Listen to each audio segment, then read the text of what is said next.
दोस्तों, अगर आप लोग यूपीएससी ईपीएफओ के ईओ एग्जाम की प्रिपरेशन में इंटरेस्टेड हैं और इस एग्जाम की प्रिपरेशन जल्दी स्टार्ट करना चाहते हैं, तो मैं आप लोगों से एक रिक्वेस्ट करूंगा कि प्रिपरेशन स्टार्ट करने से पहले इन एग्जाम्स के जो पीवाईक्यूज हैं उनकी अच्छे से एनालिसिस कर लीजिए। क्योंकि अगर आप ये एनालिसिस कर लेंगे तो आप एक ऐसी प्रिपरेशन स्ट्रेटेजी बना पाएंगे जो आपको इन एग्जाम से डील करने में काफी हेल्प करेगी।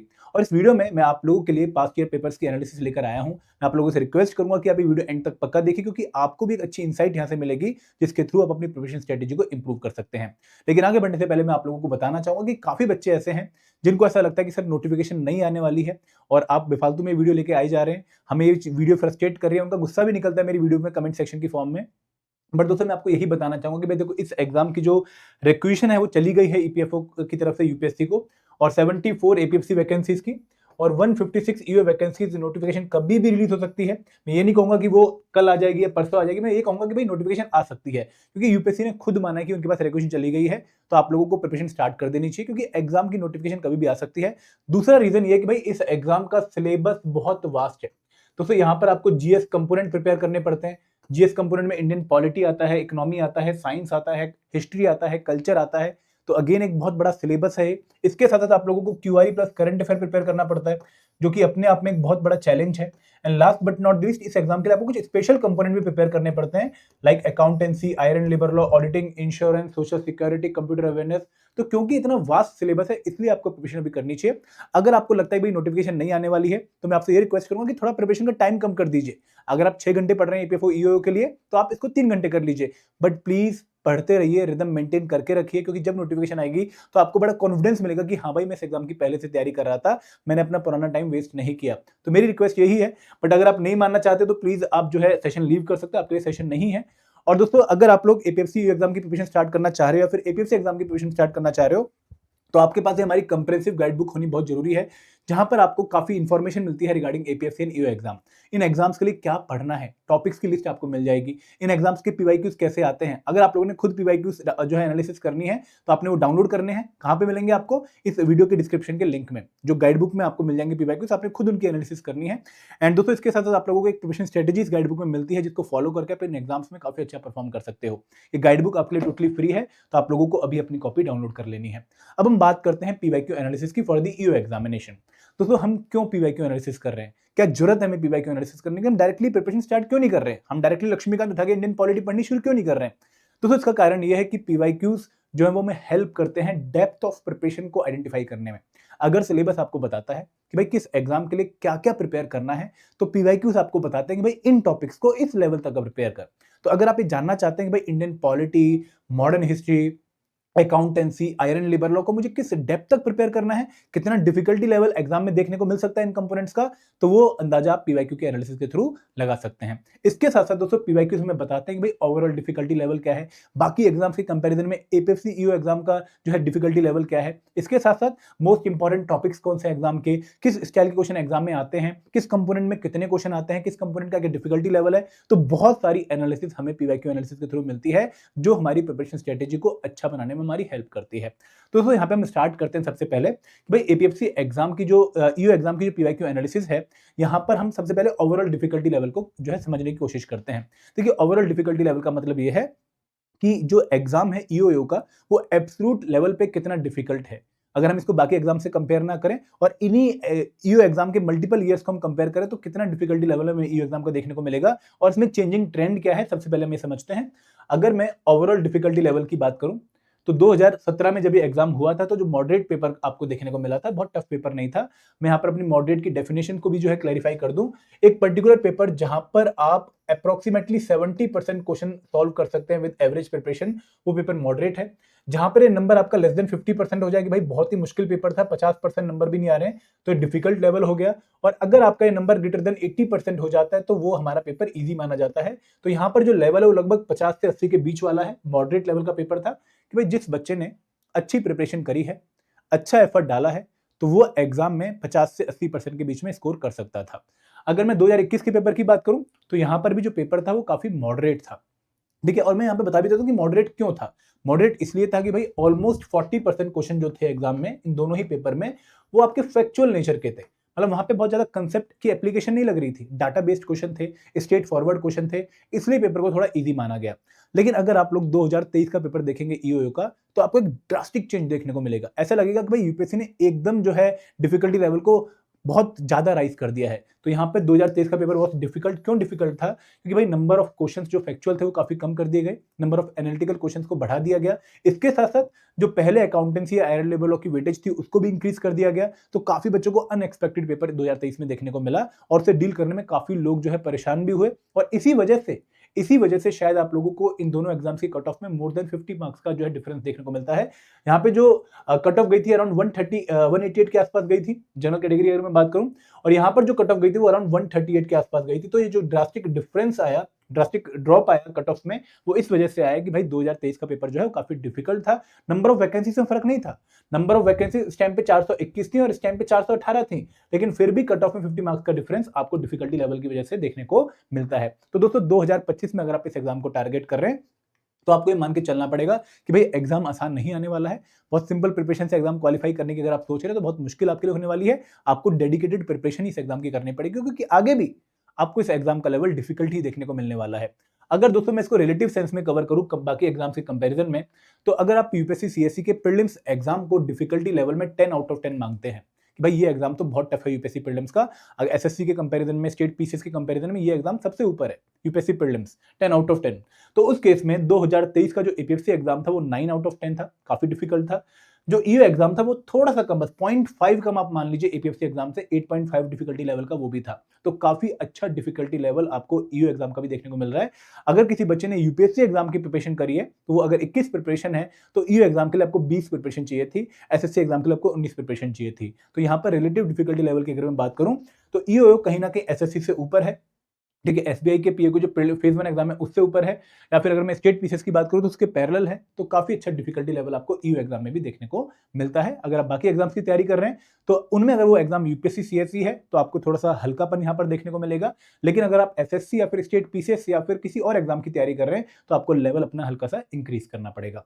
दोस्तों अगर मैं डिफरेंट कंपोनेंट की डिफिकल्टी लेवल की बात करूं कि भाई हर एग्जाम में जो 21 का एग्जाम है, 17 का एग्जाम है, 23 का एग्जाम है, यहाँ पर कंपोनेंट वाइज डिफिकल्टी लेवल कैसे वेरी कर रहा है, तो हम उसको भी समझने की कोशिश करते हैं।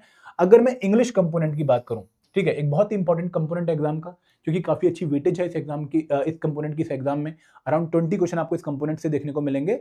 तो इसका जो डिफिकल्टी लेवल है वो over the year almost constant है। मॉडरेट डिफिकल्टी लेवल ही आप लोगों को जो है इंग्लिश कंपोनेंट का देखने को मिला। इसमें बहुत ड्रास्टिक चेंज नहीं है। 2023 में भी जो बच्चों को सबसे सुकून वाला कंपोनेंट देखने को मिला पेपर में वो कहीं ना कहीं इंग्लिश ही था, लोगों को बचाया इंग्लिश कंपोनेंट ने। अगर मैं क्वांटम रीजनिंग की बात करूं तो इसका भी लेवल ऑलमोस्ट सेम चल रहा है। नो डाउट 23 में हल्का सा एक लेवल इंक्रीज किया है क्वांटम रीजनिंग का compare to 2021 level, but still it was doable. ऐसा नहीं था कि बहुत एक्सट्रीम लेवल यहाँ पर कर दिया गया है, सीसेट से लेवल अभी भी यहाँ पर कम ही था। अगर मैं कल्चर एंड हिस्ट्री की बात करूं तो दोस्तों इसका जो पेपर है वो 2023 में काफी डिफिकल्ट आया। जो क्वेश्चन मॉडर्न हिस्ट्री के पूछे गए ईओ एग्जामिनेशन में वो काफी डिमांडिंग क्वेश्चन थे, स्ट्रेट फॉरवर्ड क्वेश्चन नहीं थे। आप लोगों को अच्छी खासी नॉलेज जो है कांग्रेस के सेशंस की होनी चाहिए थी, आपको मदन मोहन मालवीय के बारे में पता होना चाहिए। तो काफी डिफिकल्ट ये क्वेश्चन थे, यूपीएससी सीएससी लेवल के ही क्वेश्चन थे। तो वहां पर जिस बच्चे ने सीएससी लेवल की प्रिपरेशन कर रखी है उनको इन क्वेश्चन सॉल्व करने में काफी मजा आया होगा, बट बाकी एग्जाम्स के बच्चों को इस पर्टिकुलर पेपर में, इस पर्टिकुलर कंपोनेंट में काफी डिफिकल्टी फेस हुई होगी। अगर मैं इंडियन पॉलिटी की बात करूं तो 2017-21 में काफी मॉडरेट पेपर था, लेकिन 2023 में ये पेपर काफी डिफिकल्ट हो गया। अगेन यहाँ पर यूपीएससी सीएससी वाली फीलिंग आप लोगों को देखने को मिलेगी। अगर मैं कंप्यूटर कंपोनेंट की बात करूं तो 2017 में इजी था, 2021 में भी काफी डुएबल पेपर था, 10 में से 8 क्वेश्चन हर बच्चे ने लगभग सॉल्व कर ही लिए थे। लेकिन 2023 का जो कंप्यूटर अवेयरनेस का पेपर था, अगेन उसमें आपको ड्रास्टिक डिफरेंस देखने को मिला डिफिकल्टी लेवल में। ये जो पेपर है अब मॉडरेट हो गया। अब ऐसा नहीं था कि भाई आप एक लिमिटेड तैयारी से कंप्यूटर अवेयरनेस के काफी क्वेश्चन सॉल्व कर लोगे। इन्होंने इस बार का जो क्वेश्चन पूछने का स्टाइल था वो कहीं ना कहीं चेंज कर लिया। आप लोगों से अब कंप्यूटर की डेप्थ में क्वेश्चन पूछे जाने लगे जिसके लिए बच्चे शायद प्रिपेयर नहीं थे। तो कंप्यूटर अवेयरनेस एक टफ पेपर आपको देखने को मिला। जनरल साइंस का लेवल भी इंक्रीज हो गया, अब मॉडरेट पेपर आया। और अगेन ऐसा नहीं था कि भाई हर बच्चा जिसने थोड़ी बहुत प्रिपरेशन करके वो सॉल्व कर लेगा। अच्छी डिमांडिंग जो है प्रिपरेशन रिक्वायर्ड थी इस पर्टिकुलर कंपोनेंट के लिए भी। अकाउंट एंड आईआर ऑडिट का भी जो है लेवल इंक्रीज हुआ, अकाउंट्स के क्वेश्चन सारे वो इंक्रीज हुआ, न्यूमेरिकल भी आ गया पहली बार। IR and labour law difficult हो गया। सोशल सिक्योरिटी का लेवल ऑलमोस्ट सेम ही था, ठीक है। अगर मैं बात करूं इंडियन इकोनॉमी की तो वो अगेन यहाँ पर डिफिकल्ट आई है, और करंट इवेंट का लेवल भी ऑलमोस्ट कांस्टेंट था। तो कुछ कंपोनेंट ऐसे हैं जो कि एकदम चेंज हमें देखने को मिले, जिनमें हिस्ट्री हो गया, पॉलिटी हो गया, आयर एंड लेबर लॉ हो गया, देन कंप्यूटर अवेयरनेस हो गया। तो आप लोगों को इन पर्टिकुलर एनालिसिस से यही समझना चाहिए कि भाई मुझे इन कंपोनेंट्स को अब हल्के में नहीं लेना है। भले ये कंपोनेंट स्कोरिंग है और पहले इजी आते थे, बट अब शायद इन कंपोनेंट से पेपर डिफिकल्ट देखने को मिल सकता है, तो मुझे अपनी प्रिपरेशन को बहुत अच्छा कर देना है। आई होप मेरी बात आप ये समझ रहे हो, तो उससे बात अपने कान से बांध लीजिएगा, क्योंकि बहुत जरूरी है अगर आप 2025 में ईओ एग्जाम क्वालिफाई करने वाले हैं। मैं आपको अपनी प्रिपरेशन का लेवल राइज करने के लिए इसलिए भी बोल रहा हूं क्योंकि भाई इस बार जो नंबर ऑफ वैकेंसीज हैं वो 156 ही आने वाली हैं। पिछली बार 418 थी, उससे पिछली बार 421 थी, तो ये नंबर काफी कम हो गया, तो कंपटीशन लेवल बढ़ेगा, कट ऑफ बढ़ेगी। तो उसके लिए अगर आपने प्रिपेयर करना है तो आपने अपनी प्रिपरेशन का लेवल हर कंपोनेंट में बढ़ाना ही है वैसे भी, ठीक है। आगे बढ़ते हैं, अब बात करते हैं कि भाई किस कंपोनेंट की कितनी वेटेज थी। अगेन ये बहुत जरूरी है समझना आप लोगों के लिए, क्योंकि आपका जो कंपोनेंट प्रिपरेशन का प्रायोरिटी ऑर्डर है वो इसी स्लाइड से जो है डिसाइड होगा। अगर मैं इंग्लिश की बात करूं तो हर साल 20 ही क्वेश्चन ऑलमोस्ट इसमें आ रहे हैं, कोई यहाँ पर चेंज नहीं है। क्यूआरई में आपको हर साल 15 ही क्वेश्चन देखने को मिल रहे हैं, तो ये दोनों कंपोनेंट तो हमारे लिए बहुत बहुत इंपॉर्टेंट है। एसएससी वाले बच्चे के यहाँ पर एडवांटेज है, लेकिन जो बच्चा यूपीएससी एग्जाम की तैयारी कर रहा है उनको इस पर्टिकुलर एरिया पे काफी फोकस इंक्रीज करना पड़ेगा, क्योंकि उनका जो पूरा फोकस है ना जीएस कंपोनेंट की तरफ रहता है, और ये एक स्कोरिंग एरिया है। जीएस में there is a limit of what you can score, but यहाँ पर कोई लिमिट नहीं है। एक अच्छी प्रिपरेशन के साथ आप ऑलमोस्ट 90% क्वेश्चंस करेक्ट कर सकते हैं। तो ये एरिया आप लोगों ने अपनी प्रायोरिटी लिस्ट में बहुत टॉप पे रखना है, इसको जीएस के बराबर ही स्थान देना है, स्पेशल कंपोनेंट के बराबर ही इसको लेवल में रखना है, और डेली इस पे टाइम डिवोट करना ही करना है। इसके बाद अगर मैं कल्चर एंड हिस्ट्री की बात करूं तो 10 क्वेश्चन एग्जाम में आपको देखने को मिले, सारे के सारे मॉडर्न हिस्ट्री के थे। पॉलिटी से नंबर ऑफ क्वेश्चन कम थे, जो कि काफी सरप्राइजिंग था, बट ये नंबर इंक्रीज हो सकता है फ्यूचर में। अगर मैं कंप्यूटर अवेयरनेस की बात करूं 11 क्वेश्चन, साइंस के 10 क्वेश्चन, तो ये हमारी प्रायोरिटी लिस्ट में सेकंड नंबर पे आएंगे, ये थर्ड नंबर पे आएंगे। ये हमारा सेकंड नंबर है, ये हमारा फर्स्ट नंबर है। उसके बाद अगर मैं आयरन लेबर लॉ की बात करूं तो काफी इंपॉर्टेंट है एग्जाम के लिए, और ये अगेन हमारी प्रायोरिटी लिस्ट में सेकंड में आएगा along with quant and reasoning. ये हमारी प्रायोरिटी लिस्ट में थर्ड में आएगा along with science and computer awareness, accountancy.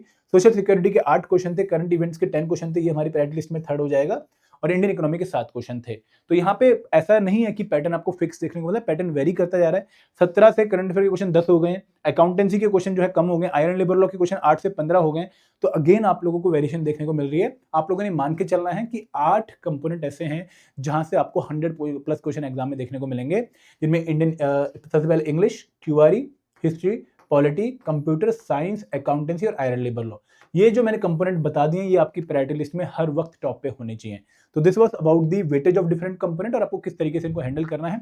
आगे बढ़ते हैं दोस्तों, अब हम बात करते हैं स्कोरिंग पोटेंशियल की। देखिए स्लाइड में इसलिए बताता हूं स्कोरिंग पोटेंशियल की, क्योंकि आप लोगों को अंदाजा रहे कि किस कंपोनेंट में एक अच्छी प्रिपरेशन के साथ आप कितना स्कोर कर सकते हैं, ताकि आप उस कंपोनेंट को बिल्कुल भी हल्के में ना लें, वहां पर बहुत ज्यादा टाइम डिवोट करें, या फिर आप एक ऐसे कंपोनेंट में जहां पे स्कोरिंग पोटेंशियल कम है अगर बहुत ज्यादा टाइम डिवोट कर रहे हैं तो आप थोड़ा सा पीछे आ जाएं।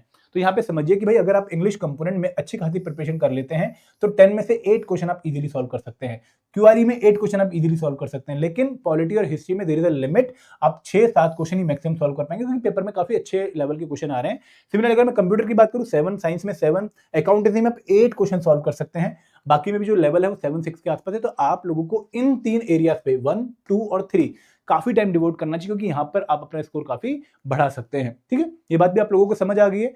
एंड दोस्तों एक और बात की यहाँ पे हमें कुछ की लर्निंग्स भी एनालिसिस से देखने को मिलती हैं। पहली की लर्निंग क्या है कि भाई डिफिकल्टी लेवल इंक्रीज कर रहा है एग्जाम्स का। 2017 का पेपर आप लोग अगर देखेंगे तो आपको लगेगा कि यार ये पेपर तो मैं अभी भी क्वालिफाई कर लूंगा, 21 का पेपर भी आप क्वालिफाई कर लोगे, लेकिन 23 का पेपर डिफिकल्ट था और ये डिफिकल्टी लेवल इंक्रीज होगा आगे, तो आप लोगों को एक्सटेंसिव प्रिपरेशन करनी पड़ेगी। ऐसा नहीं है कि भाई थोड़ी काम चलाओ प्रिपरेशन करके एग्जाम निकल जाएगा, नहीं दोस्तों। सेकंड इंपॉर्टेंट पॉइंट कि भाई ईपीएफओ के स्पेशल कंपोनेंट्स की वेटेज इंक्रीज करती जा रही है।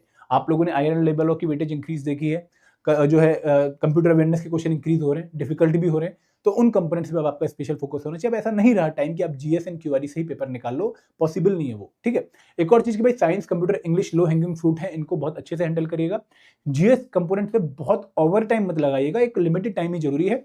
आपको बस ध्यान रखना है कि आपके तीनों एरियाज की preparation, QRE plus current affair, GS और स्पेशल कंपोनेंट, इनकी प्रिपरेशन एक लेवल पे रहे, तीनों को आप इक्वली टाइम डिवोट करते रहें डेली बेसिस पे। एंड दोस्तों एक और बात कि पेपर में रिजिड होके मत जाइएगा, थोड़ी फ्लेक्सिबल अप्रोच मेंटेन करिएगा, क्योंकि पेपर अनएक्सपेक्टेड आ सकता है, पुरानी लाइन से डिफरेंट आ सकता है, तो आप लोगों को उस अनएक्सपेक्टेडनेस को डील करने के लिए फ्लेक्सिबल अप्रोच फॉलो करनी चाहिए। और अगर आप इस एग्जाम की तैयारी कर लेते हैं बहुत अच्छे से, तो दोस्तों आपको पेपर थोड़ा ईजी भी लगेगा। और अगेन देखो, अगर पेपर टफ भी आएगा ना, क्योंकि आपने अच्छी प्रिपरेशन कर रखी है, तो आपको ये फीलिंग होगी कि यार जो प्रिपरेशन मैंने कर रखी है वो सभी ने कर रखी है, तो अगर मेरे लिए डिफिकल्ट है सबके लिए डिफिकल्ट है। तो ये एटीट्यूड अगर आपको लाना है तो कहीं ना कहीं आपको प्रिपरेशन बहुत तगड़ी करनी पड़ेगी, और तब जाकर आप ये अंदाजा लगा पाएंगे।